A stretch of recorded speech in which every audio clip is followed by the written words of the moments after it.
Come on.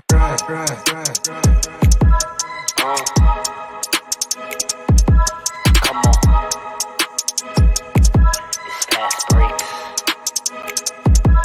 Listen.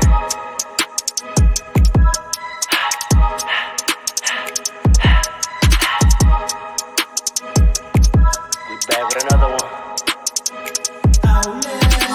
Fast breaks, yeah, we coming with the takes. Never early, never late, but we always push the pace, yeah. And we really study tape, y'all just view the highlights. Man, we really watching games, yeah. You just watch from the stands. We run 3-man weeks, Paul, Dre, and Allen, yeah. Way more than a fan. We got love for the game, we don't have to pretend. Got it out the mud like you get it off the glass. I'm to run the fast break, throw me the outlet. Yeah, we got it out the mud like you get it off the glass. Time to run the fast break, throw me the outlet. We on the break, it's fast break. We on the break, it's fast break. Let's go.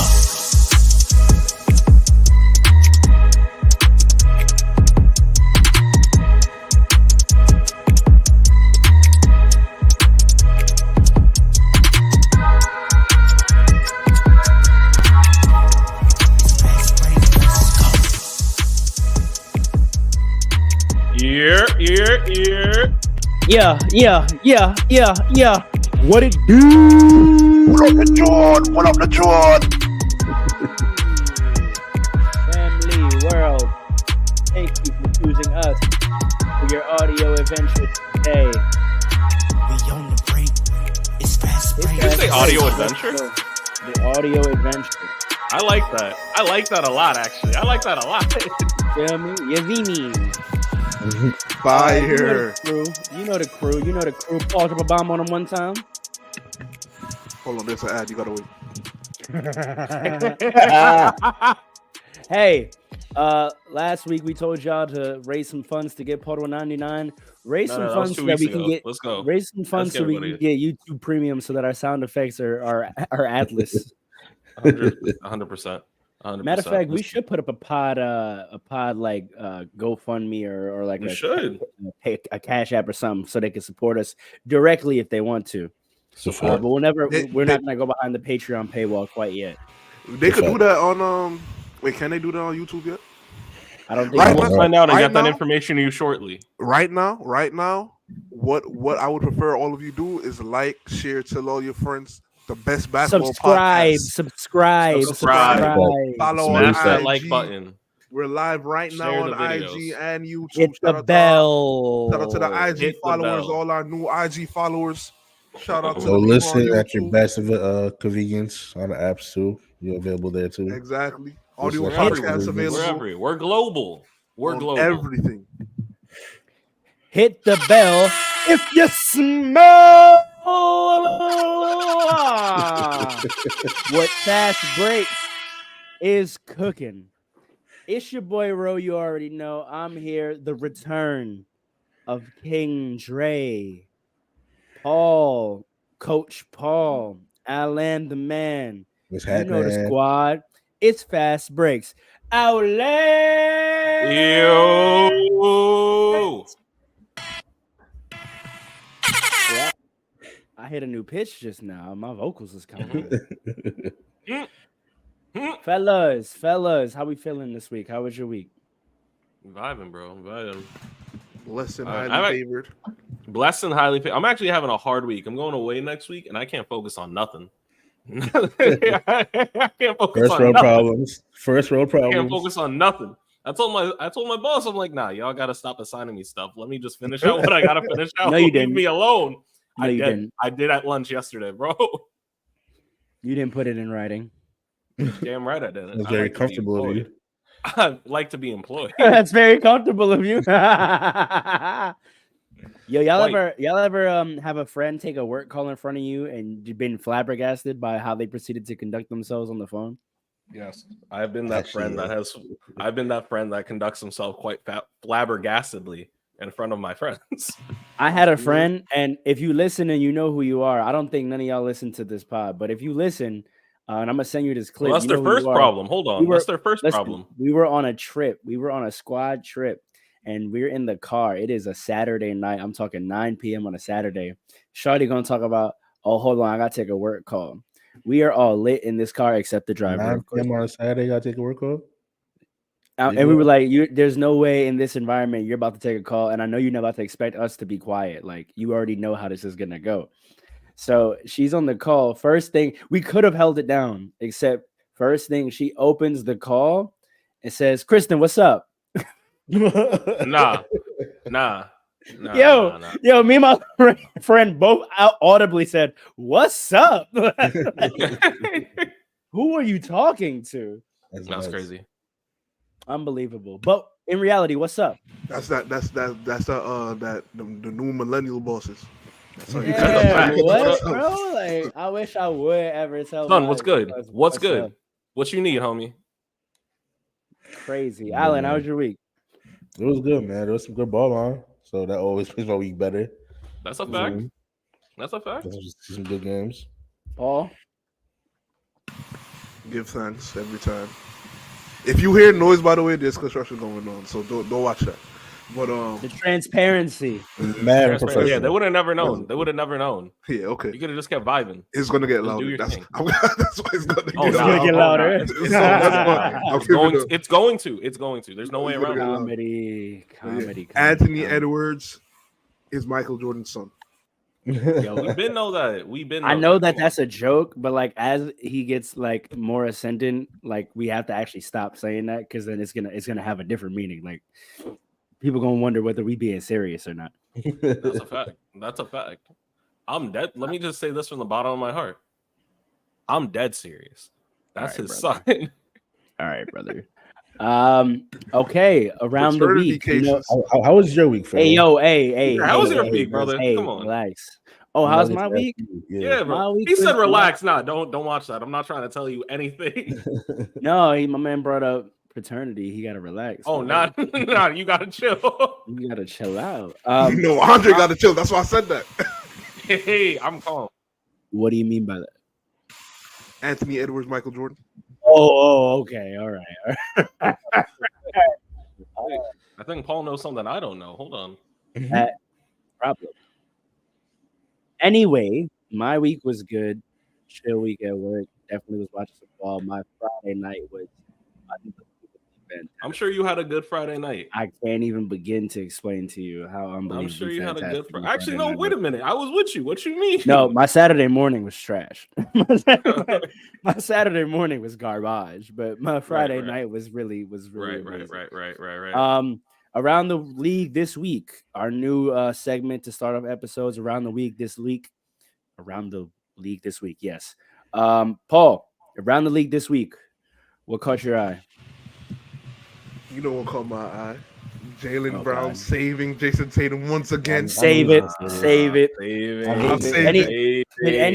Did any other game catch your eye this week, or anything else in the league? I mean, listen, I'm watching every Knicks game, man, because we need some wins right now, and we got a good one last night against a team we have struggled to beat in the Orlando. The Magic are nice, but last night. Orlando Magic. That was a great song. That's a banger for real. That's not really is fire. Banger for real. It's not more fire than "Go New York, Go New York, Go." Yo, I hate that song. Yeah, I know you do. I hate that song so much, bro. It's so corny, bro. New York deserves such a better basketball theme song than that. I've been thinking of remixing it for like 2 years now. Oh, do you have an artist in mind? Do it. Hey. Nah, I was gonna use the same vocals, but I mean, do you have an artist in mind? Brother. It can't be you. You can't do it. You gotta be. I don't rap. I don't rap. So what you do? I don't rap. So what you do? I don't rap. I don't. Roa raps though. That boy Roa. You don't. I don't. Yeah, I don't rap. But that man that Dre mentioned, he definitely can put a 16 together. That man Roa. Yes. Come on now. In fact, didn't that boy Roa have a EP drop yesterday? Nah, just a single. To my knowledge. All right. But all y'all fast breaks, go bump that. Go Another bump one that. next week. No cross promo, Dre. No cross promo. Man, I'm all about the cross promo. I'm trying to lift my brothers up. Anyway, Allen, across the league this week. He don't want to hear that. So there's 2 Rocket games where Alperen Sengun went off. Ooh, That guy's nice. That's like Baby Jokey He's should be very saying. nice. He's nice. Yeah, I watched that Clippers game, the Rockets Clippers. He's watched that one. Yeah, I I'm saw pulling clips up from that one, but I stats right watched the now. one with him and Wemby. Where he dropped 45 on Wemby, career high. That was impressive, man. That guy's Baby Jokic. He got some like really good footwork. And the Rockets won that game for the record. Yeah, I mean, but they honestly, beat the Spurs, so it's not impressive. But I was gonna say, you dropped 45 on Wemby. He dropped 45 on Wemby. That's the impressive part. That is impressive. No disrespect to the Spurs, but every win against the Spurs this year is like winning against the JV team as long as they refuse to pass to Wemby. Because if they start giving the ball to Wemby, this is a different basketball game. If they start giving the ball to Wemby, man, this is a different basketball game. How about playing him more than 30 minutes? Yeah, that's a the game fact. Save his legs. Yeah, save his legs. He just got injured, no? I'm pretty sure he just got injured. Did he? Yeah, I think he got an ankle injury. I don't think it's serious or something, but he just got an ankle injury. He'll probably be out 1 or 2 games. So, like, I'm with Farrell. Save his legs. You got him for the next 20 years, hopefully. That's a right ankle sprain. He actually didn't play against the Warriors, or he's not going to play against the Warriors. He's ruled out. Yeah. And we'll talk about a lot of ankle injuries later in the pod. But all them trucks on the Spurs, this is your time. Oh, okay. It's been their time. It's been their time, bro. What do you mean? What do you mean? They don't pass the ball. That's a fact. They don't pass the ball.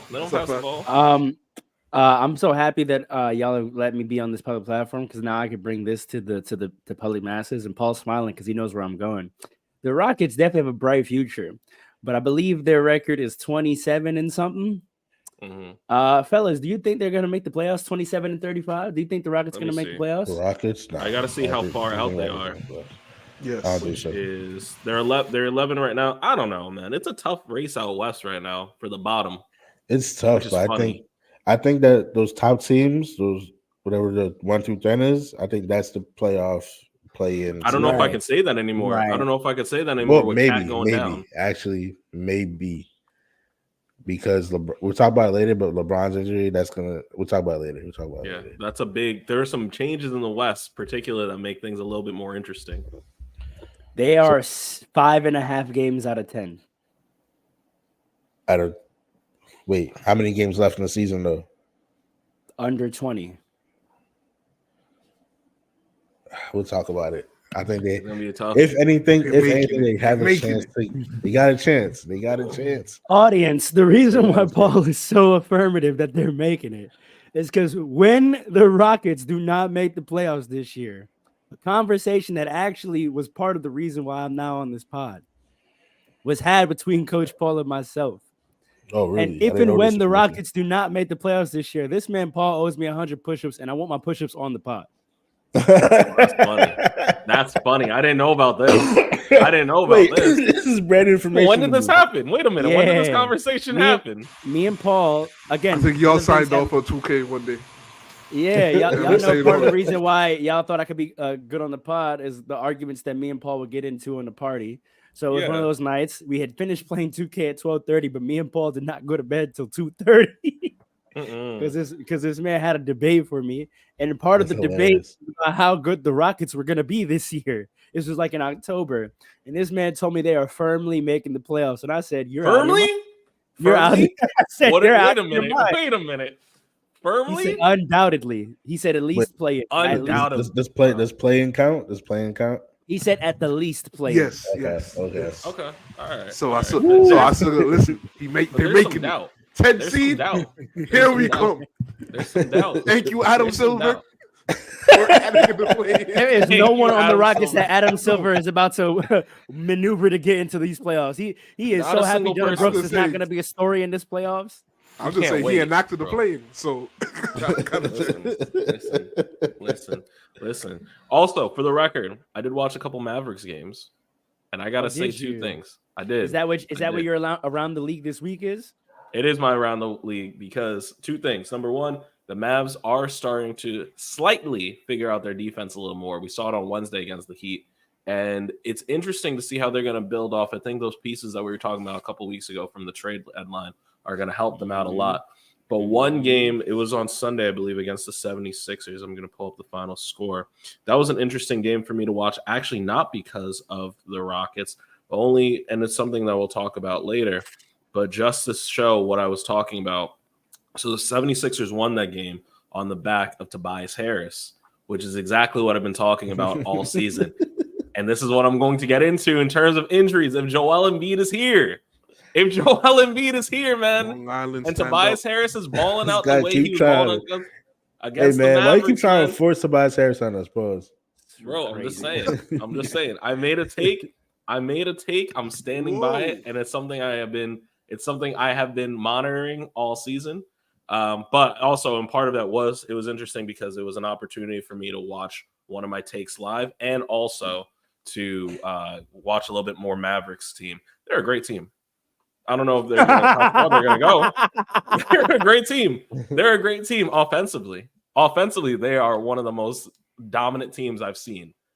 But defensively, they need to figure it out. If they could just, I don't know how many other pieces they have to get. I really don't.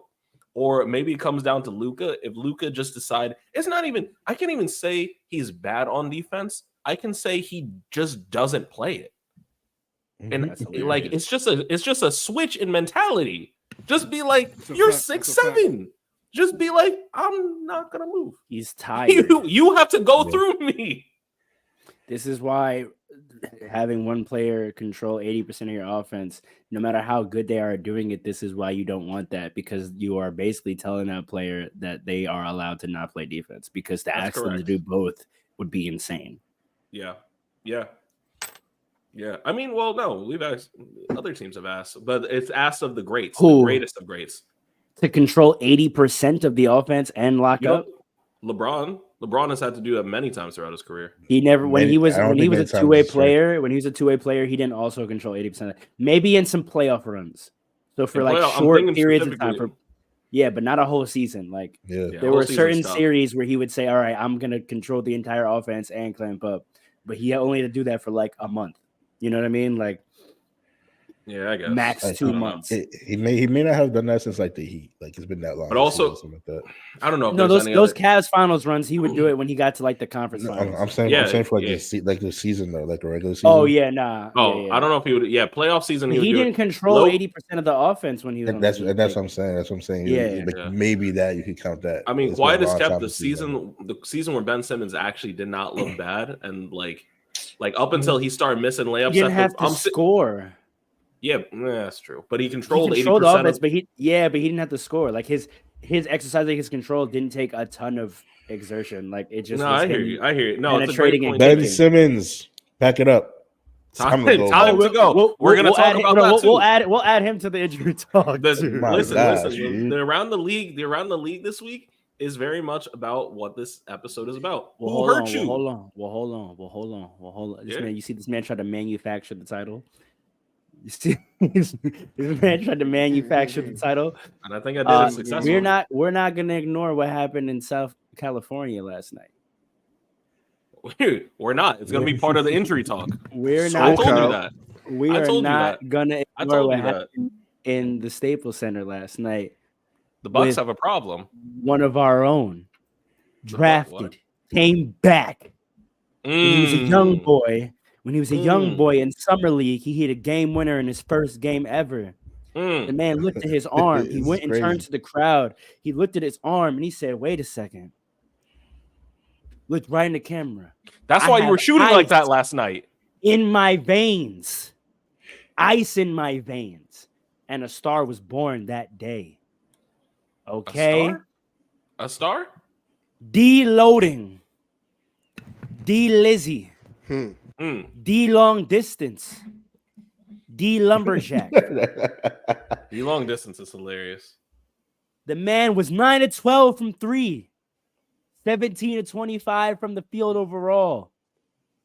44 points, 9 assists, 6 rebounds, and had the last 10 points in the fourth quarter for the Los Angeles Lakers. The game-winning floater to give the Lakers the lead with 5.9 seconds left. Go back to his Nets days. You feel It's a me? fact. Tied his second highest career total in points. He got 44 with the Nets once, and he had 52 with the Warriors, which people forget that he I was forgot actually about cooking that. with the Warriors. I Yeah, forgot he about was that. actually He cooking was. with the Warriors. That man had 52 with them boys. But he's been talking his ish all the last like 6 weeks. It's like that old IT video back when he dropped 50 in the pro-am when my man slunk away to the hallway and had that towel cover his face. They gave up on me. Mhm. These guys gave up on me. One of my favorite videos ever because I felt that in my soul. D-Lo feels like the Laker fans gave up on him, and he's been doing nothing but proving them wrong. Because they since. did. They did And give up on him. Y'all gave up fake, on him. No, fake fans gave up on him. Oh, word. All the A lot Laker of fake fans, fans. all the Laker fans that oh, Paul oh. has in his life that are not me. The fake Wow. Laker fans. I'm Because sending this Wow. I'm sending this right now to all of them. if you were a real Laker fan, the affinity and loyalty that you have to D'Angelo Russell, man, that was our Julius Randle was our first. Like, if you were my age, right? Grew up in the Kobe era, like you didn't experience drafting a high draft pick. Andrew Bynum, he was good, but every other good player we got through trade, after Kobe. So once he retired, our first real lottery pick was Julius Randle, who was exactly who I wanted at the time. But then that next year, we got that boy out of Ohio State. And I remember watching his draft express videos when I was a young boy in college, like, yeah, I want him. Mhm. I want him. And he came in a summer league and did what I told you about. And I remember I texted my dad immediately. I said, we got one. This boy is going to be a star. And we gave up on him. I'm not even talking about the trade rumors this year. I'm talking about when we traded him. We gave up on him. It's because he was walking And around he with a went to camcorder, Brooklyn. my guy. I don't care. We sent him to Brooklyn and he became an all-star. He went to the That's a Warriors fact. and he learned how to win. He went to the Timberwolves and they made the playoffs. And he's come back home. And in the heart of the fire, the cream is rising to the top. And it makes my heart sing. And any real Laker fan that has affinity to our young boys that we drafted that are all gone, they're all doing good things, and we still root for them wherever they are. All of them? Not all of them. If you ask Paul Robinson. Well, I'll leave that for another day. Hey, Statistically and award wise, they're all doing great things. And I know All right. I know he loves one of them. At least one of them. I know he loves that UConn boy. I know you love him. Stop playing like you don't love Jay Hart. Anyway, I'm so happy to have him Wait, you said back. JR? Jay Hart. Oh, right. Oh, Villanova boys. Villanova City, man. Villanova What you boys. mean? Villanova boys. That's a fact. They're up. They're The up. 100. heart of the New York Knicks. That's what I'm Right. saying. Heart of New York right now. I'm just so happy to have him back. I'm happy he's having these performances. Maybe he could finally convince Darvin Ham to play him in fourth quarters. After last night, there really should be no question. I'm not gonna lie to you, brother. We are 12-0 when he plays in the fourth quarter. That's Like, crazy. and we have a like if the game is close and he plays in clutch time, we win every time. And we're 1-7 when he does it. I don't what paperwork do they put in front of this man for him to make decisions? I really don't understand. Is Darvin Ham even a real coach? I don't want to get into it because that's just my check-in from around the league this week. I'm asking. There's too many obvious things that I hear Pharaoh say, and I Go see again. on national television. Again. I see on national television, and I'm like, what is he doing? Wait a minute. What is going on here? I have It's nothing but very questions. It's very perplexing. We go to the Western Conference Finals with a lineup, and he intentionally, because our media is smart, right? And our media has been around our team for a long time. So like our media is savvy. So LA interviews after games and after practice is mad funny because it's all the reporters sly dissing and questioning his coaching decisions in the form of questions. Like they'll be like, yeah, so the lineup that started the Western Conference Finals had a lot of success last year. What's the thought process behind not using them at all? So What's the thought process is a big one.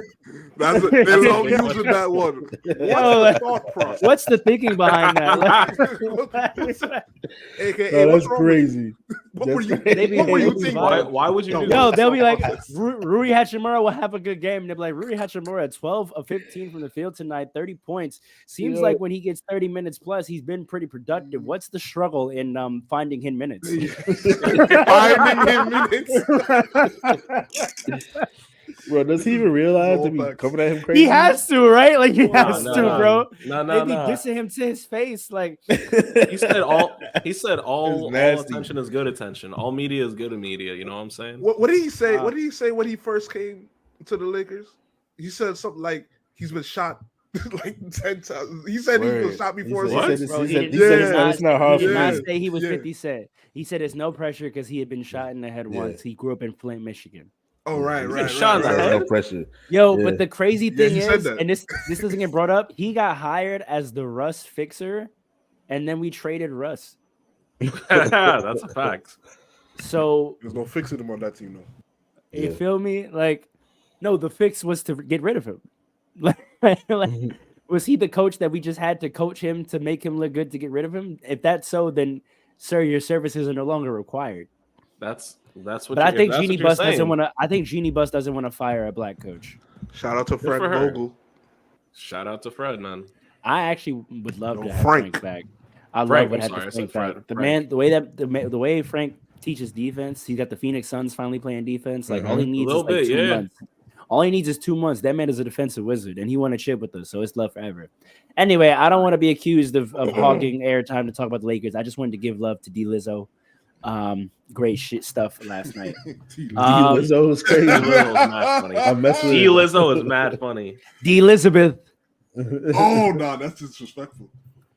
This was that's Elizabeth. affection. D Elizabeth. That's crazy. Nah, he said that last night, and I said, "What'd you just say?" Deloaded. You gotta stop Pause. that one. I'm not jacking that one, bro.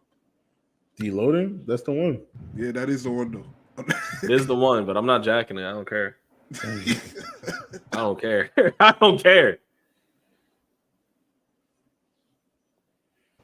Y'all hear me? Yeah, Yes, yeah, yes. we hear you. Okay.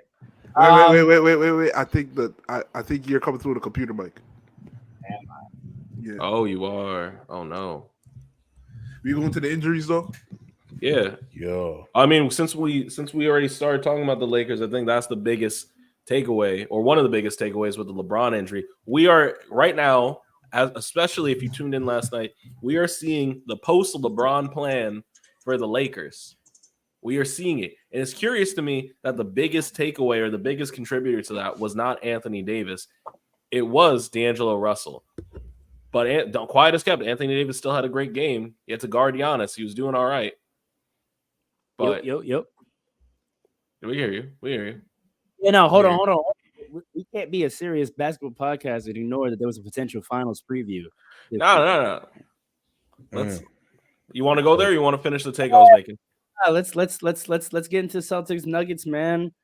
That was a premier game in the NBA. Let me know your thoughts. That was a good game too. Obviously, the Nuggets the will not be defeated. The Nuggets were able to get away with that one, 115-119. Jokic had 32, 12, and 11. 10 and 10 from the free throw line, 11-19 from the field in 39 minutes. Aaron Gordon, the mismatch of the league. Yep. 16 points, 9 rebounds. Jamal Murray, we're going to also talk about, he's also on the injured list. He gutted out 7-18 to give you 19 points. 19 KCP, points, the champion, cuts in with 11. And their bench, does solid work. And they defeat the Celtics, who typically this year have shown themselves to be an incredibly efficient offense. But Jason Tatum, who was my pick for MVP, 5 of 13 from the field, 2 of 5 from 3, only 15 points. 8 assists, though. 8 assists, but that's not where they needed him. Porzingis, 24 points, but on 23 shots, 3 of 10 from 3, 12 rebounds. Not great. Jaylen 12 Brown rebounds is great. Jaylen Brown was it? Tried to carry it, 41 points on 41. 29 shots, 2 of 7 from 3, 7 of 14 from the free throw line, and 14 rebounds. And then they got absolutely nothing from their bench. 10 points from their bench. Zero. But to be fair, their bench didn't play a lot of minutes. They ran their starting lineup. They played this like a playoff game, and the Nuggets did most of the same. But their offense just wasn't clicking, and they couldn't seem to contend with the typical Jokic, Jamal Murray action that everyone in the league struggles with. So y'all thoughts? not KCP, I'm sorry. Kristaps Porzingis cannot guard Jokic. They had to Who bring can? Al Horford. I don't know if anyone He can. sunned him. I don't know. Yeah, but that was embarrassing. That was embarrassing. He bullied him the entire game. They got so bad that they're like, nah, forget this. We got to get Al Horford in here to guard him. At least do something. You had Al Horford saying, my back hurts, but I'm going to try to guard him, bro. I'm going to do what I can. My And neck unable and my back. All right. I wasn't trying to go there. I was like, but man was struggling, okay? Oh, wait a minute. But he's trying to do too much. It became very clear to me as of watching that game because I had the Celtics as the team that could potentially stand up to the Nuggets. And it wasn't this wasn't a blowout by any standard.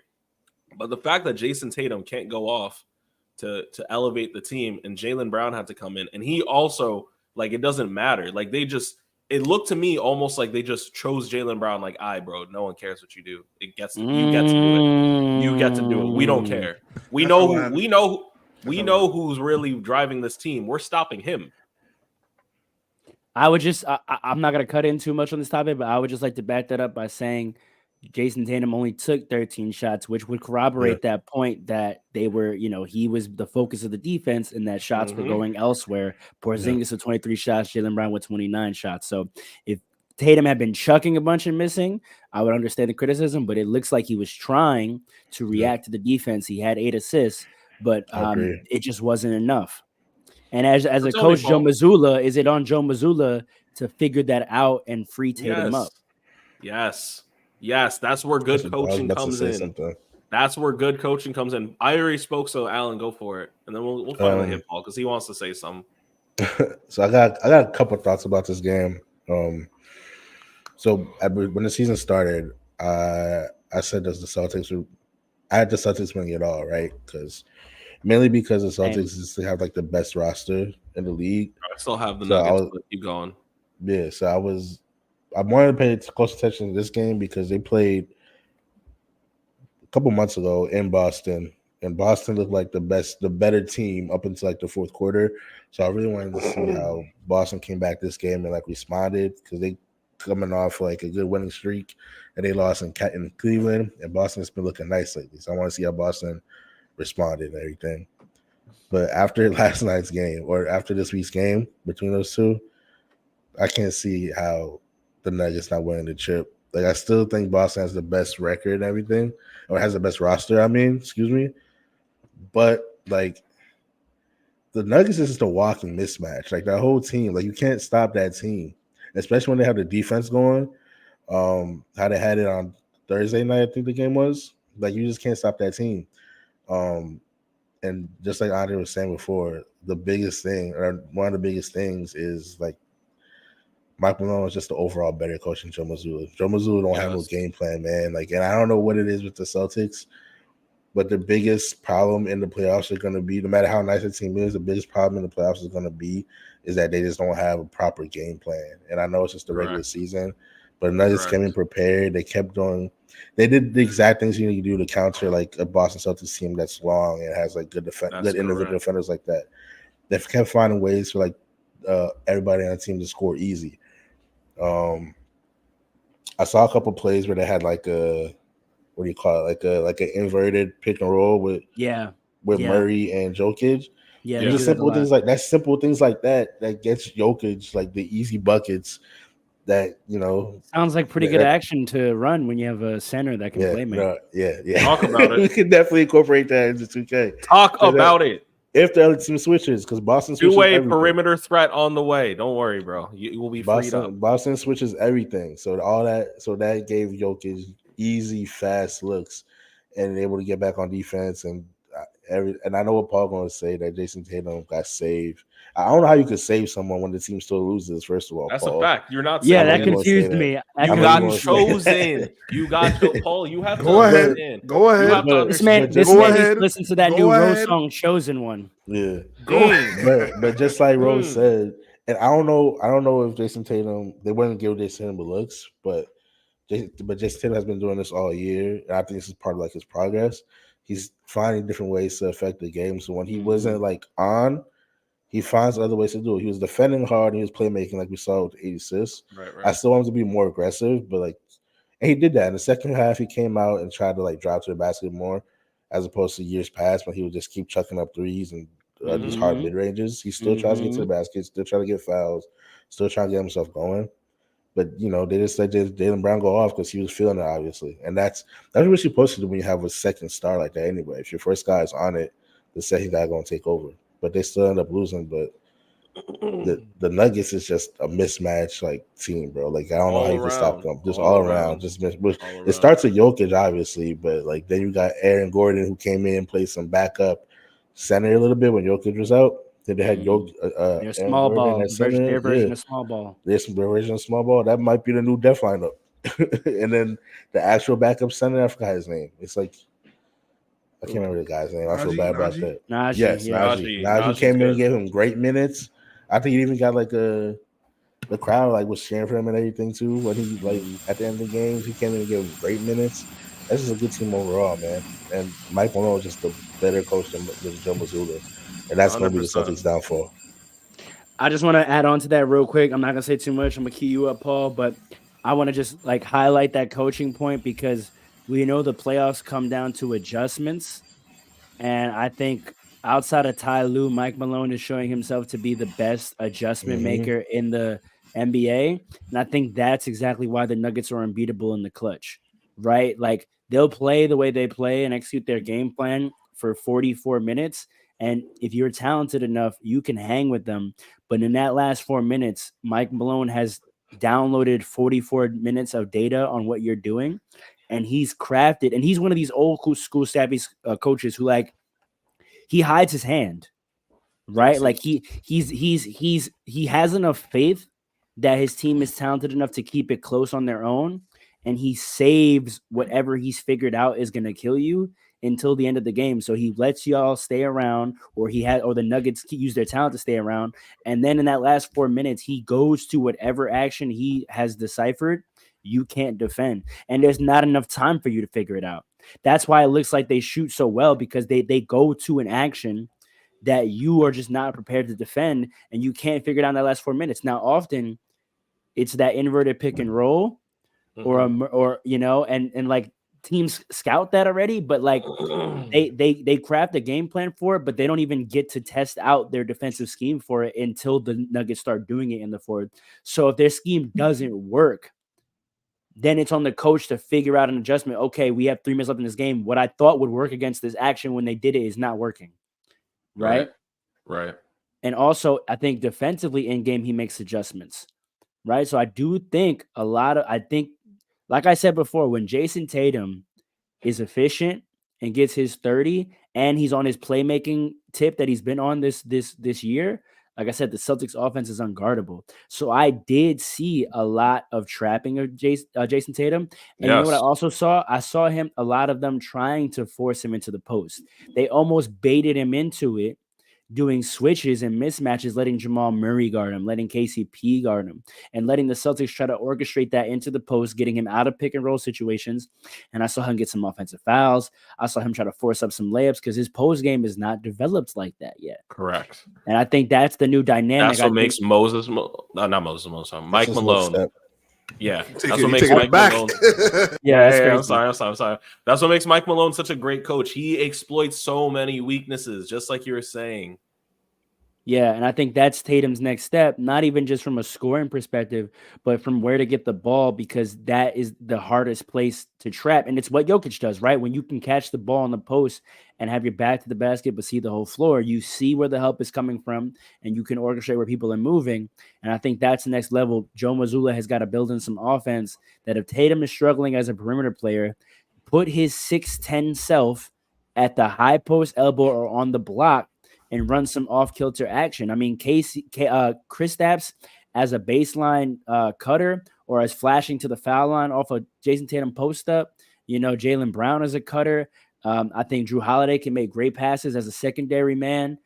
Mazzulla's got to figure some new action out for when the defense is trapping Tatum aggressively. I think Jaylen Brown has been hot, the last few weeks. He was hot against the Warriors, so I think that just continued. So I don't want to take away from him like and say it was all just the Nuggets choosing him. I think he had a good matchup because if you got KCP guarding Tatum, then he gets to eat against MPJ, who can't guard a stop sign. So I think they just smartly capitalized on that matchup. But yeah, Jason Tatum in a game against the Nuggets can't get 13 shots, right? Yeah. And so if Paul's about to get on here and say Jaylen Brown saved him because Tatum didn't shoot, that's going to be antithetical to every criticism he's ever had against Jason Tatum before. And so my question would be, what do you want him to do then? So go ahead, Paul. Man, to get his shoulders squared, feet ready. Can you hear me? Pump fake. Yes, sir. Look at the basket. Kiss it off the glass. Hey, Tell me what you gonna say. Let me. ISO. So here's the thing, right? I'm gonna start off with the less controversial stuff, right? First of all, the chip is not gonna come through MPJ. It's not gonna come down to MPJ. He's just a catch and shoot guy. Right. But he's one of the best catch and shoot guys. So I see why that's you're saying what that. I'm saying. That's what I'm saying. But he's important. He's important. He's important. He's important. Role player. There you go. Completely ineffective against the Celtics, by the way. He's not ineffective. Yeah, he was off. He wasn't ineffective. He just didn't. They didn't need him to do anything crazy to beat the Celtics, which is more telling about how the Nuggets operate. No, it's because he wasn't the mismatch against the Celtics. Because again, he eats when he's a mismatch lengthwise, and they had the length to close out to him, which is why he didn't get a bunch of shots. I don't know about all of that. I think he's just a catch and shoot guy. He's just a catch and shoot guy. Yeah, but I'm saying he gets a lot of catch and shoots when there's not enough length to rotate, and then the shots that he gets are closeouts, and he can shoot over smaller players. If you have length rotating, he won't shoot a lot of those catches off the swing because he's contested well, which is why he just went 10 for 10 against. That was the exactly. That was the game before the Celtics. Right. But what team was that? Because I think that's a perfect example of what Ro was saying. I don't know what team it was. I forgot who it was, but I feel like I want to say was it the Warriors? There's a team he recently went like 10 or 10 against. I don't know who it was. I think it was the Warriors. Hold on. I think it was the Lakers. Could have been. Oh, was it the Lakers? It definitely was. I think it was the Lakers. Lakers. Which, by the way, for the record, when I was talking about when I made the MPJ point, I didn't have the Celtics in mind because we've all talked about, well, you're gonna have to beat the Mavericks. Oh, you're gonna have to beat the Lakers to get to the finals again. That's where I think MPJ is going to be the most important. All right, fair enough. As we saw, back too much into that. Yeah, I know. But as we saw, once they get to the Celtics to the finals, it's wraps. But Paul, allow Paul though. Yeah, that's a fact. So what was I going to say? All right, so yeah, it's not going to come down to MPJ. Reggie Jackson, when he comes in to the game, they don't miss a beat from Jamal Murray being out. Reggie Jackson's very nice still. Reggie Jackson's that man, bro. He's been that guy. Yeah, what else? Defensively, I understand what you're saying, Pharaoh, but what I saw most of the time, they just switched. They have a lot of, right. No, but they switched, and I don't think, and this is where I'm going to get to the Jason Tatum criticism. They baited Tatum into trying to take advantage of mismatches. Well, I don't know if baited is the right word, but this is what I'll say, right? This is why I say that Jaylen Brown saved Jason Tatum. I saw a lot of one-on-one basketball. Yes, they tried to bait him into mismatches, but he's been in the league long enough to know that if you're going up against somebody that's like 6'5" to 6'8", and you're gonna be a perimeter guy. And you said, the post game isn't developed yet. That's the next step for him. But if he's gonna try and score 1-on-1, like Jaylen Brown was all game, then it's not. And against guys that size, it's not really a mismatch, right? I think how successful is that one-on-one play? I think he knew that though, right? I think he knew that they were baiting him into a drive with all their help and rotation, which is why he was passing out a lot. But go ahead. I think that he passed out a lot because his shot wasn't falling at first, right? Mm-hmm. And then in the fourth quarter, he started to try and score, but he wasn't getting it done a lot of times one-on-one, right? Jason Tatum is nice. Don't get me wrong, he's nice. But to me, if it's Jason Tatum, then Jaylen Brown. If it's first and second, I'm sorry, Jaylen Brown saves that first guy a little too much for my liking. It's looking more like 1A, 1B to me. Okay, hold on. Can I just Wait, but cut in hold on, real hold on, quick? because I want him to respond to my question about that because I knew he was going to say that. How can it be saving if Tatum only puts 13 shots up? Like He only put up also- 13 shots because he wasn't making the shots like Jaylen Brown. Can I- did. And he I'm does sorry, can that I- a lot. But he was 5 of 13. That's not even that. He's 5 of 13. That's what I'm saying. That's what I'm saying. He was Hold on. 5 of 13 because he realized the shot wasn't falling. And Let's- that 5 of 13 looks better than it actually was. Because later in the second half, he tried to score more because he saw Jaylen Brown needed help. It I'll wasn't agree with working. that. I don't think It it was wasn't he saw working. Jaylen Brown. Can So, I hold say on. this? Can I say this? Go ahead, Because go if he ahead. goes 7 for 13, they lost by 6. If he goes If he 7 goes for 7 for 13 instead 13, of it still 5 of doesn't matter. 13, My this is a point different doesn't matter. conversation. No, it's not. This is No, a it's different not. conversation. Yes, it No, is. it's That's not. 6 Yes, points. it is. That's 2 threes. That's This 2 game threes is from a different. very high scoring, high efficient 3-point shooter. Listen. I know I said the Nuggets are going to win, but he doesn't have that much more to figure out. Yes, he needs to figure out his post game, but we're talking about two missed threes. That's what the game's riding on. No. Let's keep that in context with everything you're saying. The 'Cause time. I don't know the to say. timing, I'm not trying to hear Jaylen Brown is saving him when this guy missed 2 extra threes. Come on. He went 2 of 5 from 3, which is like standard. Like You're talking about some threes. I'm talking about scoring the basketball. Period. What is scoring? Late in what the is a game. three? Hold on, Is late that not in a the scoring game. basketball? Late Let in him the land. game, he tried to score and it wasn't working out. That reveals something to me. I thought about Jason Tatum's game. Hold on. I thought about Jason Tatum's game, right? And how he plays and how he's been playing for most of his career. A lot of, especially later in his, not later because it's still early in his career still, but I'm talking about like in recent years, since he's become 6'10", he's part of the reason he's so good is because of his size. A lot of the moves he makes is not that he's like shifting people all the time. It's that he's longer than them, he's taller than them, he's KD size. like most big players. Yeah. Right, yeah. But when you're playing against guys, because the Nuggets, underrated, we have a lot of, I don't know if you hear that in the background, but they have a lot of, That's okay. well, yeah, my fault, but it is what it is. They have a lot of size. It's not underrated. That On the is Nuggets. that is their strength. That Right, is their that's superpower. Right, so therefore, They have a 6'6" So point guard. What do therefore- you think was going to happen? so therefore, Jamal wait, Murray's not what? 6'6". Celtics? No, I thought we were talking about the Celtics. We're talking about the Nuggets. Let On him land. defense, on defense, they have a lot of size, the Nuggets.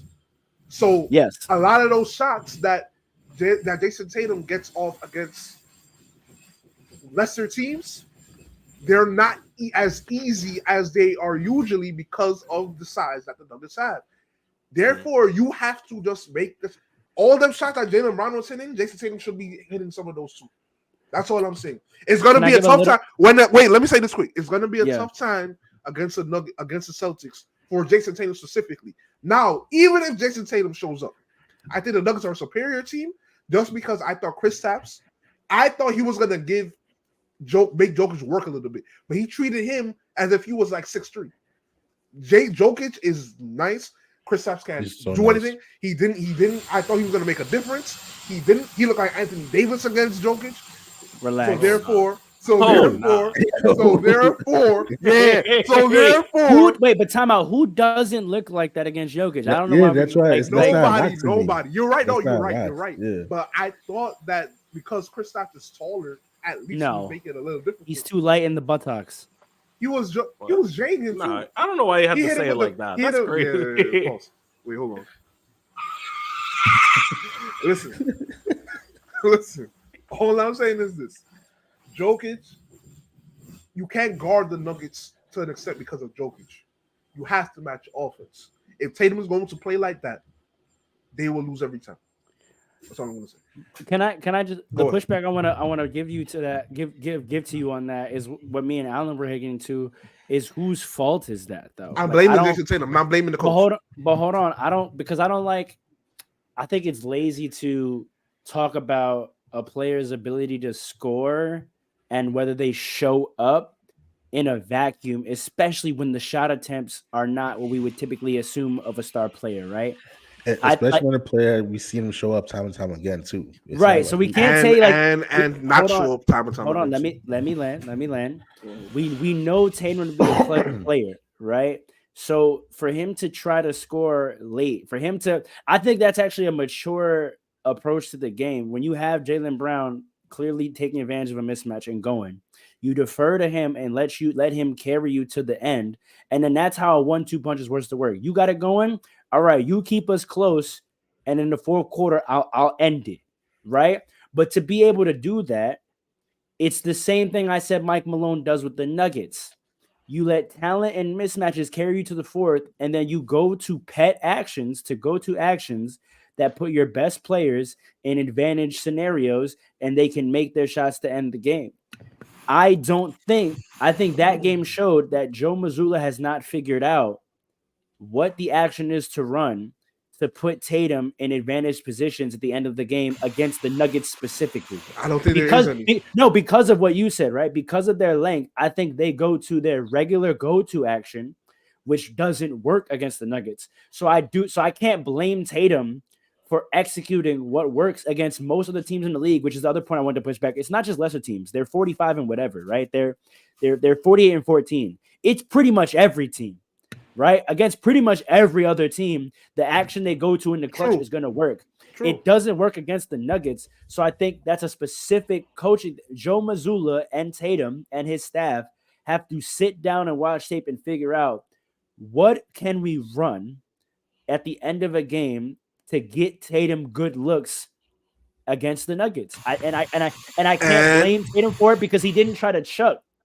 At the end of the day, he tried to get it going late, and he realized the action's not working, and it didn't work. And again, they only lost by 6. So I do think it literally comes down to they need a play or two that they can go to and run 6-7 times in the last 3 minutes of the fourth quarter. That's going to either get Tatum a great shot or is going to force the defense to react to open up something else. And I don't think they figured out what that is yet. And that's the only flaw, I think, is that they and it sucks because with pre-finals matchups, the funny thing about them is that we only get them twice a year. Exactly. Right? So you That's only true. play, this is the second and last time they'll play them. So you get one, you think of something that's good, might work before the season. You try it that first time of the season, it doesn't work. You usually have to wait the whole rest of the season to try something new. And if that doesn't work, you now are waiting till you get through the whole conference to see them again and see if what you came up with that time works. So that's why finals matchups are so interesting, because it's like, what coach can figure it out in those two matchups or have enough data from those two matchups to try to figure it out. And what's been proven is Mike Malone, what they run is going to work because it works against most teams. The only teams it doesn't work against are like the Timberwolves and the Suns last year. Their little pet action, they struggled to execute it well against the Suns last year. They just got it done because the Suns couldn't fully execute to score in the end of the game, right? But in terms of like you saying you have to keep up with the Nuggets, those Nuggets Suns games were like grind them out, and the Suns were the ones that couldn't put the ball in the basket enough to end the game. But against everyone else, it's not a lot of shot making, and it's not a shootout to end the game. It's like it's low shooting percentage and who's gonna gut out a basket. And the Nuggets gutted out baskets, and the Suns could not gut out the final baskets they needed because they were a little easier to guard, right? Okay. So I think you have to put it to Joe Mazzulla a little bit. When you have a star that's willing to play within the offense and react to what the defense is doing, and I think I see that with 13 shots only 5 threes. We criticize Tatum about taking too many threes all the time. When he's playing disciplined, which he clearly was trying to, you as a coach got to figure out where his advantage is and put him in that position. There is none. Here's the thing, right? But then that's not Tatum's fault then, right? If there's no advantage. Hold on. First of all, y'all gotta stop talking about the 6-point game thing, because the reason that it was a 6-point game because Drew Holiday was being guarded by Jokic at the end of the game, and he just completely dared it. He treated Drew Holiday like how Jaylen Brown was treated by the Warriors. They literally left him wide open, and he said, "I'm gonna score every time." He's not going to do that again. Mike Malone is too smart of a coach to do that. He stopped that right away after like 2 weeks, right? That's the first. But that goes to my point of like they're both trying stuff out. So you can't discount that because that was something that Malone tried out and the Celtics solved, and then he quickly stopped that. So you got to put that No, in the but flow no, of, it's a you got to that's a put bad that in the comparison flow. though. No. Let me No, tell you why. it's not, Let me 'cause tell you you why. gotta Let me put tell that you in why the though. flow. Let me tell you why. Let me Okay. tell you why. Let me tell you why. Right. You're saying it's on Joe Mazzulla to find a way to get Tatum easier shots because the Nuggets Specifically switch. in the fourth quarter, though. Right. Because the Nuggets switch so much. This was really a playoff like game because it's gonna come down to shot making. When you have a bunch of switching and there's no mismatches, you gotta score point blank. It's not about coaching at that point. It's if you're switching everything That doesn't. and every That time you doesn't make switch, sense to me, though. What do you mean? Like it's like the coaches. That's the thing I don't like. Like just because a certain thing has happened on the floor, it doesn't just come down to like what the individual player can do. There's 8 other players on the floor. So what those 8 other players on the floor are doing matters. So it's not just about what Tatum can do against the perceived mismatch that he has now had on the floor because there's a switch. Like we said earlier, the Nuggets were intentionally switching and baiting him into trying to attack that mismatch. And the way they set up their defense, they were funneling him into length. So I'm not talking about necessarily Mazzulla telling Tatum what to do. Mazzulla has to figure out what he has to do with his other 4 players on the floor to not allow the Nuggets to overhelp when they switch. And that'll either result in Tatum killing the mismatch or the Nuggets will have to stop switching. That's what I'm saying. I'm not necessarily talking about Tatum. Tatum has his bag. He's going to do what he does. But if you don't have the other 4 players arranged or engaging in action, that's going to create the space to allow Tatum to take advantage of that mismatch. That's what allows a team to switch. If they can switch and the way you're set up is going to allow them to be in help, then the switch isn't really a switch. Hold on. Here's the thing, right? Part of the reason why the reason why the Celtics are so dangerous is because of not even Tatum. Like what Tatum and Jaylen Brown do, they've been doing that, right? It's because that's what I'm saying. It's because of the pick and pop action with Kristaps, right? Yeah, that's true. Okay, when they figured it out later in the game. Right? Agreed. Yes. They first of all, Kristaps is tired, right? Yes. Because he got a guard Jokic. Yes. And then they have somebody with length that's, although he's not really contesting the shot, when he combine that with how tired Kristaps is, it makes those shots a lot harder. You can live with that. You can live with that shot. With it a lot. That's right. true. Right. I agree with everything you're saying. I know you do. So therefore it's gonna come down to Tatum and Brown. If Brown is cooking, no, but it Tatum doesn't have is to, not. though. Because all these other players, they feed off of that pick and pop action with Kristaps. So wait, hold on. So just respond to that. Go ahead. But that's exactly what I'm saying. The Nuggets go to the inverted to kill and close. The offense they run it, and the rest of the game is other actions. Yes, you may be able to stay in the game the whole game with your pick and pop action and everything that branches off that. It's exactly what I'm saying. That you cannot stick to that in a fourth quarter against this team. I don't think that he has to figure something out. Like he has to figure something else out for a fourth quarter, because in the fourth quarter, like you're saying, that pick and pop against this team is not going to work. So he has to, with the players he has to figure out something else they can go to get a bucket. And that's all I'm saying. And I'm saying, right? I know I'm not an NBA coach, but y'all do call me Coach Paul. I don't think there is anything that they could do. That's what I'm trying to be possibly true. That can be possibly they have because too much. They have too much. They don't have more than they don't have Jokic. Let him explain. They don't have Jokic. I want to hear how he. But we're talking about defense. On defense, you can't tell me the Nuggets are that good defensively that there's nothing that offensive 5 can do to get a bucket. It's about Tatum and Brown. Brown was doing it ISO. Tatum had ISOs too. It wasn't like they were double teaming. ISO is clearly ISO's not going to win championships. That's what I'm saying. ISO, they have to figure something out. No. ISO's actually doing championships. Oh, see, when it comes, wait. Hold on. Late in the playoffs, what do we usually see? It comes to and they always get a bucket. And all these NBAs are gonna push y'all. They all say that. No. But not as a game plan, though. Not as a game plan. Not even as what's actually happening. No, it doesn't. And this is what I did this to Dre 2 weeks ago. I'm going to do this to you, Paul. I'm going to push you to be greater. That I is knew a you were gonna say that. casual. That is a casual analysis of what happens on those plays. Most casual fans, when they watch a basketball play, they are watching the ball only.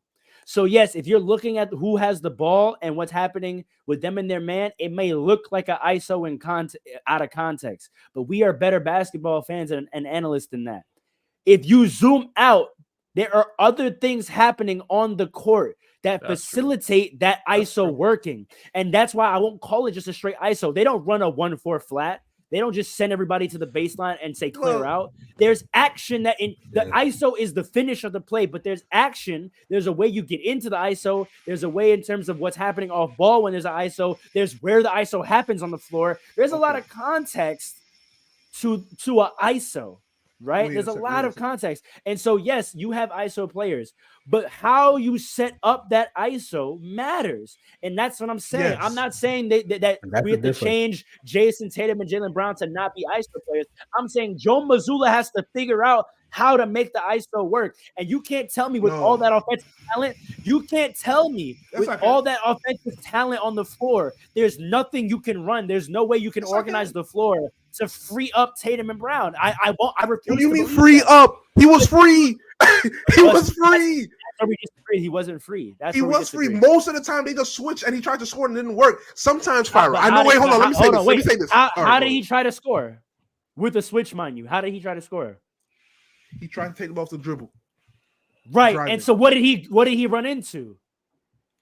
He ran into his Lengthen help. man a lot of the time. Lengthen, right, because trying to turn the corner, Right. he would see what? Lengthen help. So you have to So that's figure on that him. out. You have to, because that's smart. As a 6'10" player, if y'all Wait a switch, second. I'm supposed to be trying to attack the basket. Hold on, right? hold on. Let me say. If Let me I say this. can't do that, coach, you gotta move these guys around. No, You have to get the defense rotating. You have to do something. There's too much shooting out there for me to be looking at Wait 10 a sets second. of eyes when Hold I on. have a smaller guy on me. The game is simpler in 2024 because of the amount of shooting that's on the court, right? I don't want to hear that because Pharaoh, the Nuggets run very advanced Pharaoh. offense to end The games. I don't want Lakers to hear that. are not winning a chip because they don't have the shooting. That's part of the problem with the Lakers. Pharaoh, distract from the point. Pharaoh. Don't distract Pharaoh, from they the gotta point. complicate the game because they don't have the shooting. They gotta No, play that's- old school basketball. Hold Gilbert on, Arenas don't- said it too, Wait and a he's minute. right. Hold on. Don't disrespect my point and think that I'm pulling that point from what the Lakers have to do. I'm talking No, about basketball. I'm No, talking about no, the no, Nuggets. yeah, but the I'm trying to Nuggets tell you, run the Lakers- Nuggets run advanced offense to end games. So I'm using the Wait a champions second, as the wait a example. second, wait a second, They wait a run second. high quality action to put their best players in great positions, and it's unguardable. The actions that they go to in the fourth Pharaoh. quarter are unguardable. Pharaoh. And it's not just ISO, and it's not just Pharaoh. simple pick and roll. The way they position themselves, it's the top inverted pick and roll with Aaron Gordon on a baseline dive. Pharaoh. Listen, Aaron this is Gordon doing that baseline dive is the reason why Jokic and Murray can score every time. Because if they Pharaoh. don't, it's going to be a lob to him. So that's the Pharaoh. kind of stuff I'm talking about. They have to figure out Pharaoh, what you else gotta is let me talk. happening You on cut the me off. court to put Jason Tatum and Brown in Pharaoh. good position. I understand everything you're saying. You were telling me you want me to be greater with my takes. I think you complicate the game sometimes so much. What that dive? Hold on. That dive that you're talking about is really, it works because Jokic is unguardable. It comes down to the We're talent. saying the same thing. But No. Because I don't. If you put Tatum on the top of the key, the wing. If you put Tatum on the top of the key, the wing, the block, where at the corner, wherever you put him, that team is set up to score with shooting all around Tatum. So But if yo, you but yo. wait, hold on, you gotta let me finish because you just cooked, right? Go ahead. Everybody around Tatum is shooting threes. If Tatum is not going off, and he's just driving to the rim and they're switching every time, then he needs to score point blank. It's that simple. The set that you're talking about, that dive is there because the defense moves, not because the players are just moving randomly. Tatum has to force the defense to commit to him and do something different. He didn't do that. That's my point. But here's what okay. So I really believe like we agree. I think you're just like you're missing the slight aspect. Like I think the coach can't do anything about it. Tatum just has to yes, score. they That's a can. disagreement. Because look, how much of a threat you are. Like obviously, talent means you can score, But based on what your talents are, if you get the ball in a certain position, the defense automatically is going to react in a certain way, right? That's one, right? So it does matter. Yes, Tatum at the end of the day has to be a threat from his ability to score. But all scouting reports, all NBA defenses, if certain players get the ball in certain areas, by default, we're reacting in a certain way, right? Yes, Tatum can score great, but if he's getting at the top of the key, we might chill and live with it, right? Now, I don't know where the position on the floor is in terms of his, hold on, in terms of his scouting report, where if he gets it, we have to react, right? When Jokic gets the ball at the foul line, all NBA defenses have to react, and then, but there's a key to that. It's not just that the lob happens. Gordon specifically positions himself there, knowing where the defense is going to rotate. He waits. Getting into that action. What I'm saying about, I understand you. I don't totally agree with your point that Tatum has to be a threat in some way.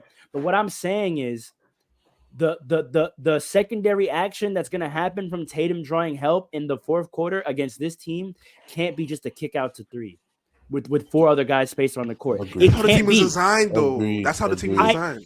I know, but this is where we talk past each other sometimes.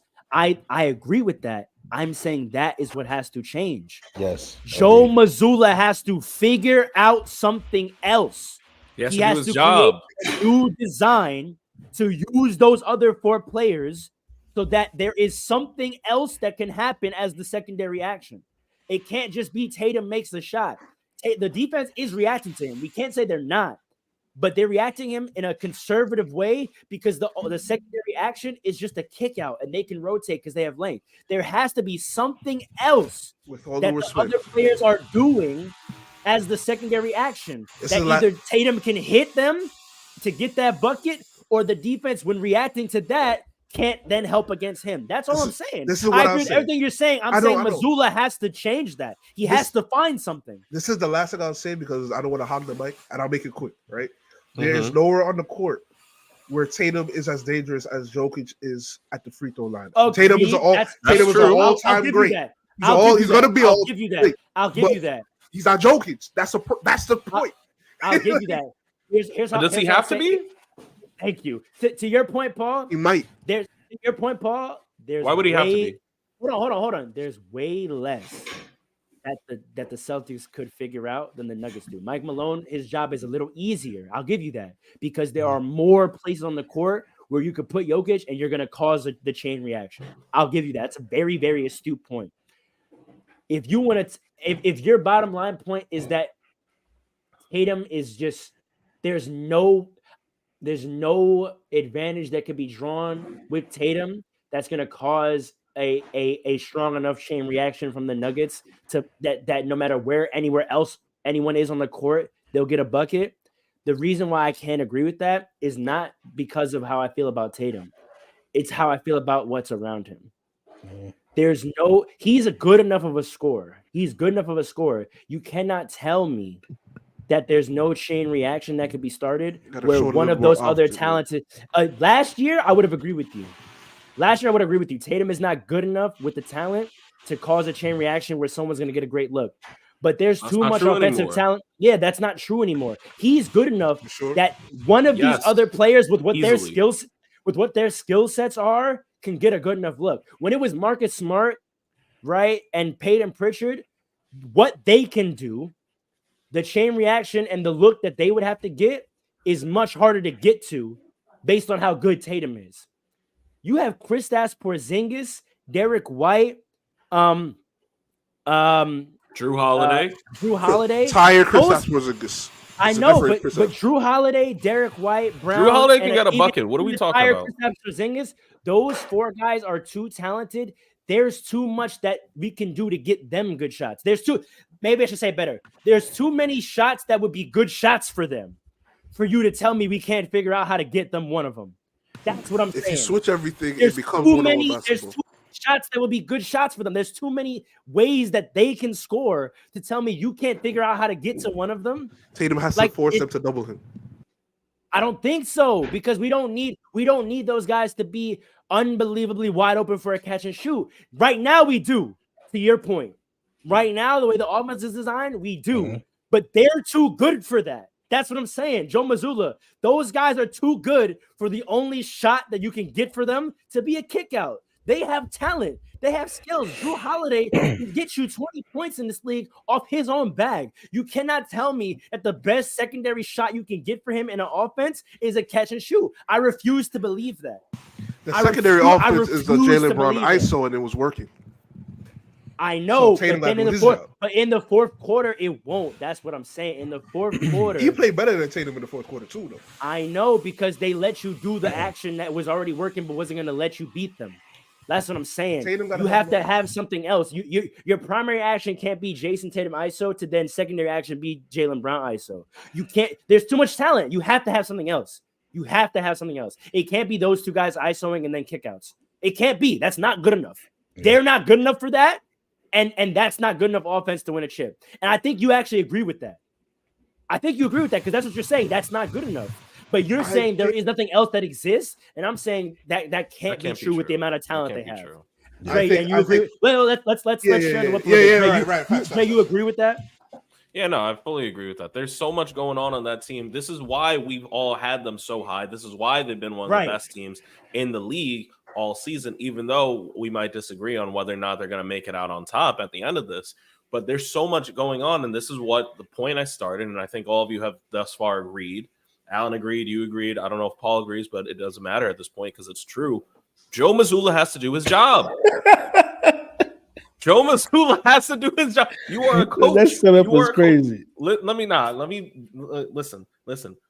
When you have a roster that is this good, right? There are expectations that come along with this, and one of those expectations are that you have to figure it out. Simple. Well, Paul, you might have a slight point that Farrell complicates the game, but when you're going against an advanced offense like the Nuggets, sometimes things get complicated, and you have to figure out how to get those other guys involved. I don't think it's necessarily all on Jason Tatum that he's only taking 13 shots. It's how he reacts as a result of that. Getting 8 assists is a good start. Maybe he does need to force it, but I don't think he has to be Jokic in order to beat the Nuggets. He is good enough as a player on his own, and as we saw from the 8 assists, he's also good enough as a playmaker in order for another play to happen, in order for him to get somebody else. Listen, Kristaps Porzingis is 7'3".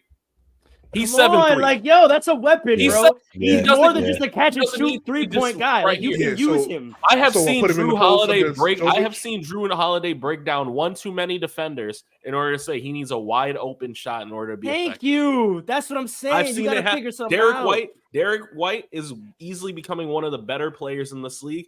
I don't think he needs to be wide open exactly for something to happen. There are so many plays that can happen on this team. They have cutters, they have rollers, they have shooters that are elite, not these average guys, not the same guys they had last year. These are elite players. This is a team that was designed to kill the Nuggets. If they can't do it, then the number one, the league has no hope. And number two, Joe Mazzulla might need to find new employment because they got to figure this out. He's got to figure out personally. Alan, jump in here. And then I want to actually propose to Coach Paul an action that I've seen them do successfully that I think needs to be there. That's what I want to hear. I waited on that too. I was just going to say a lot of things that Dre just said. I think, like I said before, the problem is like a drive and kick offense don't work in the playoffs. We've seen it happen with other teams before. That was the Rockets' whole thing back with James Harden. What did Kobe call it? What did Kobe call it? Accidental basketball. He also in detail specifically broke down why the Rockets offense is easy to guard in the playoffs. You're in front of the defense. I see you. If all your action is in front of the defense, we all see you. We all can react to that. Like I said, it's the 10 eyes thing. Jason Tatum, the player that you would want Tatum to be able to execute down the stretch with 10 eyes on him is like LeBron Jokic level. But even Jokic doesn't do that. Jokic does not score with 10 eyes on him to end the games. He doesn't even do that. Right? Exactly. So go ahead, Alan. And much to like I forgot who brought it up, but someone brought up Porzingis being 7'3". At the end of the game, we saw them start doing like a pick and pop. I think if you have Porzingis at the top of the key, maybe the offense starting there. I don't know. Maybe that could be like a mismatch against it because Jokic is not guarding Porzingis all the way out there. Jokic isn't guarding anybody. Jokic isn't guarding a soul. I don't know why he doesn't get hunted. Yeah, he doesn't get People hunted. don't hunt him crazy because the league protects him, but that's a different conversation. Because he's a Keep center. going. That's why. The league protects him. That's But crazy. you Listen, have the league, weapons to hunt a center. Yeah. That's and I'll get to it, but Alan, go ahead. Sorry. yeah, you do have weapons. You do have weapons to hunt a center. I think I was gonna say I think as much as a mismatch Jokic and all of them is, I think offensively the Celtics have a good makeup to keep up with them. You saw that at the end of the game because you have all these players that can shoot threes. You have all these players, like y'all said, can get a bucket. And we've seen it before. Drew Holiday has had huge playoff games where he blew up for 30 on the Bucks and even before the Bucks. So I think it's on Joe Mazzulla, bro. Like Joe Mazzulla, you have to find like different actions you got to run. You can't be you the got to do driving your kick. job. You got You to gotta do your just, job. like man. Farrell said, you just gotta have actions. You gotta have all these more off-ball screens because just driving kicking is not going to cut it. Like it's just. But here's the other side like of Farrell it. said, it's just too easy to guard. And It's here's not the going other to do side of nothing in it. playoffs. They're going to start helping out, and then on top of that, you can't have 7-game series and then shoot well for all those games. It just don't happen. Correct. It's not gonna Naturally, happen. It's not going to naturally, you're happen. going to have an off night, and that's going to be the night that's going to cost your team everything. So you got to have different actions Very where well people said. can get tough buckets. Very well. And just to go off of one other point regarding Mazzulla, I actually don't know if he's been around enough basketball, like as a I coach don't or want to be any such. disrespectful. I don't want to. No, be no, no. disrespectful. But I'm being crazy. dead serious. That's I'm crazy, sorry. Andre. Now I'm being No, that's crazy. Look who's the comparison? Mike man. Malone, who was Come on, working that's on the not- Spurs. No, and he's he's been with better. the Nuggets He's for a bet- minute. I- You know what I'm okay, Shout saying? out yeah, Ime fair enough. Udoka. You know what I'm saying? Like Fair enough. this fair is enough. like this is a hard comparison to ask Joe Mazzulla. Udoka was a great adjustments coach, mind you. Yes, he was. Yes, Yeah, he he was. Yes, he was. The Nets So, could have got him, but that's a He different just story. couldn't, except for the finals. Like Steve Kerr made that adjustment in Game 3, and Udoka could not figure it out for the rest of the Could not series. figure it out. This has nothing to do with anything, but I've seen a lot of Steve Kerr hate coming out as of He's a recently, he's a like the last phenomenal year. or coach. So. He's a great coach. He's been He's an one of the amazing greatest coach coaches the of whole all time. time. He's there. top 7. He's top 7. So yeah, so I just want to put it out there. Steve Kerr still could coach his ass off. 4 chips. Dre, land your Four point, and then chips. I want to It's all propose an action. No, I mean I think I landed my point already. Moses Malone. I keep saying Moses. Mike Malone. I Mike keep thinking of Malone. Moses Malone. I keep thinking of Moses Malone. Mike Malone is going to go down as one of the greatest coaches of all time when it's all said and done with this squad. And Mazzulla's just not there. So I don't know if all the adjustments we are asking Mazzulla to make. This isn't even hate. This is not disrespect. I just don't know if it's possible. If he has the ability to do it, I really don't know. He's got to show us. He's got experienced staff though. So Here's what I somebody want in to there propose. should be doing something. Here's what I'll propose, and then let's get out of this and quickly talk about injuries. I want to give the Celtics and Joe Mazzulla credit. They're not complete idiots, and everything I'm about to say, they do. I just don't think they view That tells it. me everything you're about to say is wild disrespectful. No, I just don't think they do it, and they save this card for when it would be most helpful. I think they do it every now and again, but I think they don't think that this would be effective against the Nuggets, but I think it will be. I see them, and this is the same issue with Kristaps in the Mavericks. I think coaches today get so enamored with the threat that he is from 3 that they think the highest value of his utilization in terms of floor spacing is pulling big men out the paint, which I get that. That makes sense. That's conventional thinking, right? If we stick Kristaps on a wing or a corner, the center can't leave him, and so now there's no rim protector in the paint. Here's why that is not true for the Nuggets. One, not trying to call Jokic a bum, but he's not a rim protector. Correct. So, and also Big he's enough the most. to make a difference though. But That's one of my points. let me land. Because I'm gonna give him credit. He's not some crazy rim protector that getting him out the paint is actually any super advantage, right? Because they still have length and athleticism with Aaron Gordon and Michael Porter Jr., right? Trying to finish over those guys is basically the same thing as Jokic. So you're not really creating any advantage by pulling Jokic out the paint. What you are doing is you are losing 7-3 around the rim. Mm-hmm. When you stick Kristaps as a spot up solely, you are losing the finishing potential of 7-3 around the rim. Right? When I've seen Kristaps have his best games, yeah, he shot well from 3, but he's gotten a lot of balls around the rim pause. right? If he's a dump off man, if he's a rotation man, there are not many people in the league that are going to stop him finishing around the rim. At best, he gets fouled and he's a phenomenal free throw shooter, right? And the reason why the Nuggets can easily guard him as a spot up is because actually Jokic can leave him and rotate, and you still have to deal with him in the paint because they have enough length to rotate. It's the same thing I say about Michael Porter Jr., right? The reason Michael Porter Jr. doesn't get a ton of shots off is because the Celtics have enough length to rotate that even if his man leaves him, the person who's coming over can get a good contest. That's true of the Nuggets as well. If Jokic leaves him to rotate to the paint, Aaron Gordon slides over, Michael Porter Jr. slides over, and it's not a wide open shot for Kristaps, right? Like to your point, right? They can rotate, they can help on Tatum, and there's no wide open shot that comes up. So you got to use Kristaps in motion. You can't treat Jokic like a defensive stalwart who you want to keep out of the action. You should be aiming to put Jokic in the action, especially since he's killing you the other end. This is why I always say, like, they struggle against teams that make Jamal Murray have to guard, right? And this is what people always ponder for with the Lakers and AD. We have to make Jokic have to guard. You have to attack him. You have to put him in the action. And you know, the Nuggets have figured it out in the pick and pop. They're solving that by just switching it, staving Jokic, right? So you have to put him in off-ball action and make him make decisions. And the key to that, which they do from time to time, Drew Holiday. You have to utilize Drew Holiday's decision-making and space ability. Use him as a flasher. Use him as a screener off ball. Make the defense react to whoever he gets moving and then hit him in space and watch him make decisions. Now that you don't want to do that because you don't want to think Drew Holiday is going to be the be-all end-all decision maker of our offense. But when the Bucks won the championship, that's what they did. Drew Holiday making decisions in space. It wasn't. That's why they got him. That's why they got him. ISO. It wasn't Chris Middleton straight ISO to end games. It was Drew Holiday making decisions in space. You flash, if you put Jason Tatum on the elbow and flash Drew Holiday, or have Holiday setting a back pick for Brown, or have Holiday setting a curl for Kristaps, have Kristaps curling middle of the paint. Imagine 7-3 curling to the middle of the paint with Jason Tatum opposite elbow.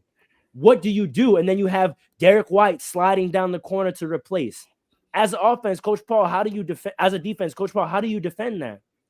Or you have Kristaps creeping baseline, causing Jokic to turn his head, right? And then you run, Iverson action for Jaylen Brown across the top. What do you do for that? Either you stay with Brown and then Drew Holiday gets it at the foul line to make a decision, or you stay home with Drew Holiday and Jaylen Brown comes off wide open. Like, you have to get some motion going and use the fact that Drew Holiday's playmaking threat and Kristaps' finishing threat are elite. Like, that's where your elite advantage is, right? I can throw it to this 6'5" guard in the middle of the paint or in space, the foul line, and he's going to make pinpoint accurate decisions. I have a 7'3" guy.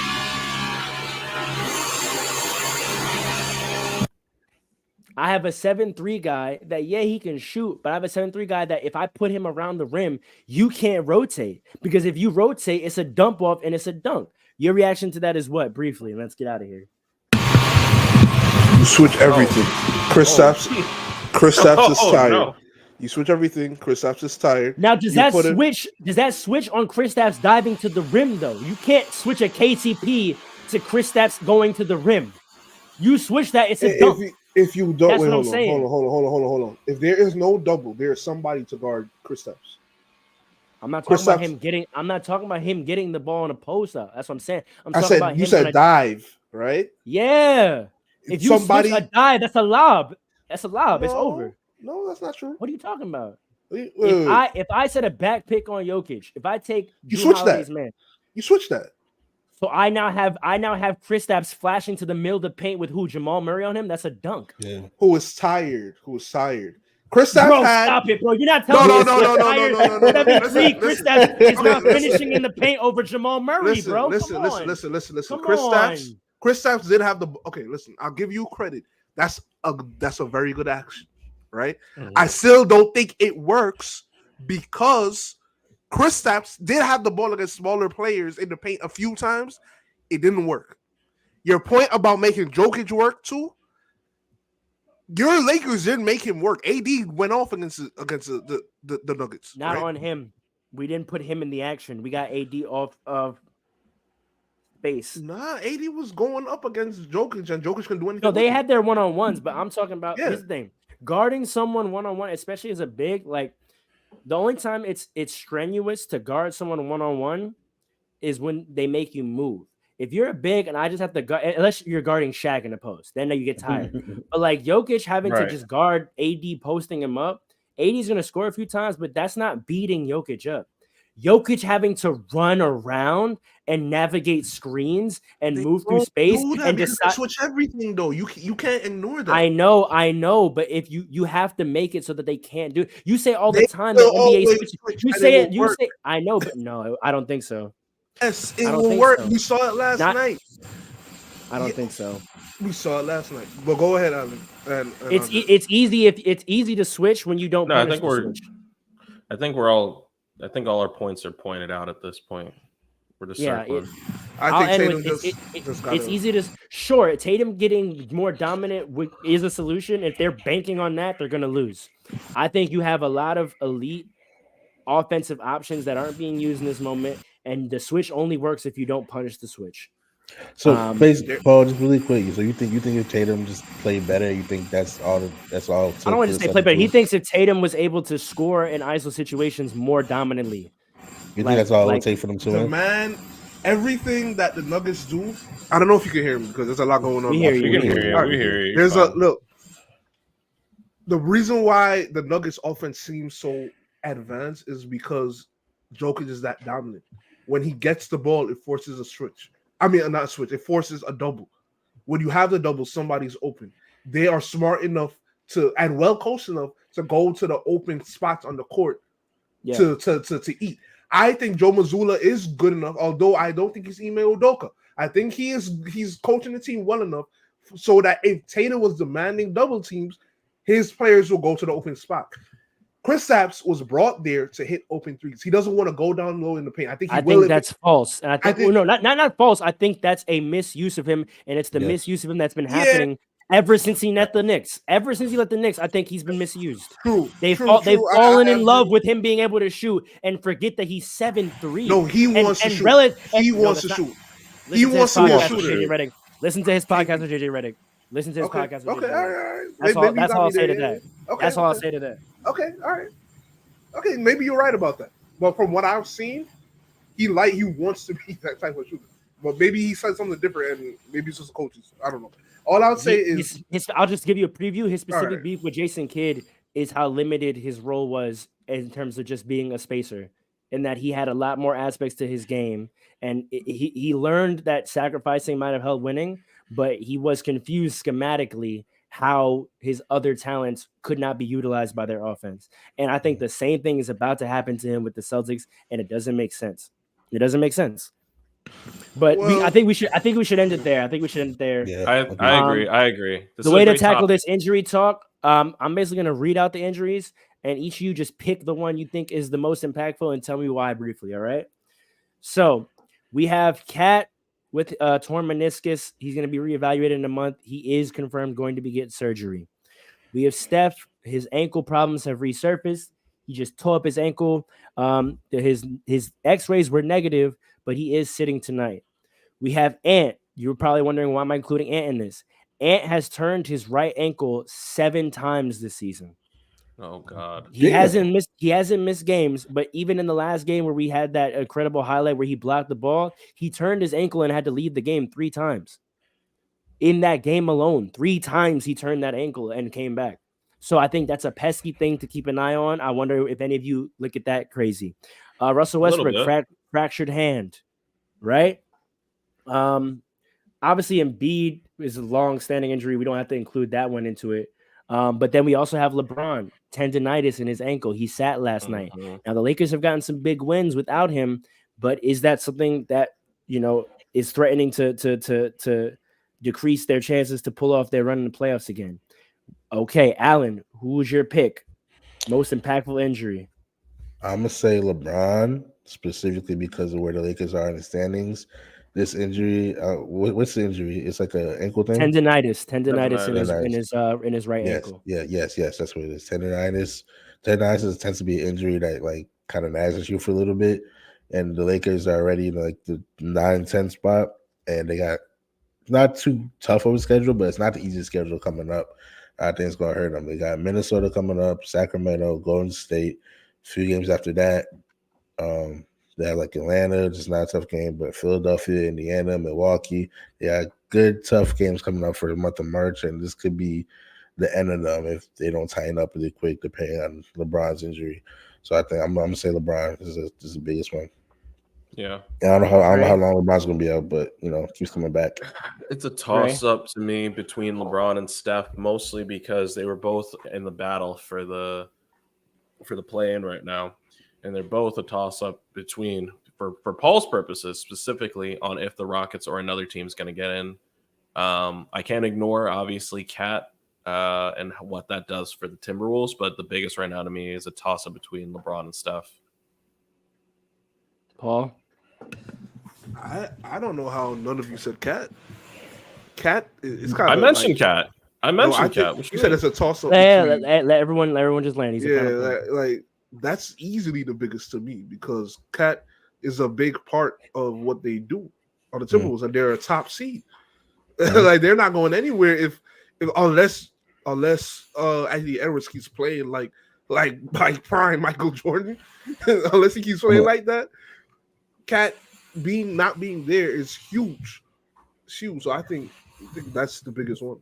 I agree with you, but you're gonna go first. You can go first. I'm not gonna step on you. I would just want to wrap up by saying, and I agree with Paul as well, but I'm gonna pull a pod trick, and I'm gonna say that's why Ant's injury is the most significant to me, because I think the Timberwolves' viability in the playoffs has such impact on how the Western Conference can turn out, simply because they're one of the only teams that probably can beat the Nuggets. So LeBron's injury in the Lakers' hopes, Steph's injury in the Warriors' hopes, all of that, and some other teams, right? Clippers and Russ and Clippers' hopes, all those teams, a lot of their hope to do anything conference finals or better in the playoffs depends on how the standings turn out and if the Timberwolves can get the Nuggets out early. If the Timberwolves cannot match up or get the Nuggets out early, all those other teams, it doesn't matter, right? But like you said, I think Ant may be able to play at a level to get it done without Cat. But if he's also hurt and nursing an ankle injury and chronically tweaking it, then they have no shot. And then the prospects for all these other teams that have these injuries doesn't really matter, because I think the only team that can free up the Western Conference and get rid of the Nuggets is probably the Timberwolves. And with that, that's a nice tight 90 episode for y'all. Great talk. We talked about the Celtics and Nuggets. Obviously, we hope to potentially see them future down the line. I don't, but we'll see if it's possible. Thank y'all for tuning in once again. We will be back at you next week. Subscribe, like, comment, YouTube, IG, hit the bell. It's your boys, Fast Breaks. We out.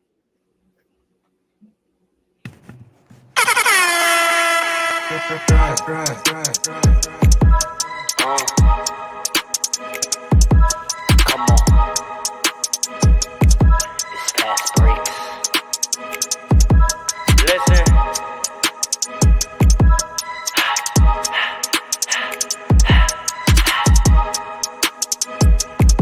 We back with another one. Fast breaks, yeah, we coming with the takes. Never early, never late, but we always push the pace, yeah. And we really study tape, y'all just view the highlights. Man, we really watching games, yeah. You just watch from the stands. We run 3-man weeks, Paul, Dre, and Allen, yeah. Way more than a fan. We got love for the game, we don't have to pretend. Got it out the mud like you get it off the glass. I'm the run the fast break, throwing me the outlet. Yeah, we got it out the mud like you get it off the glass. Time to run the fast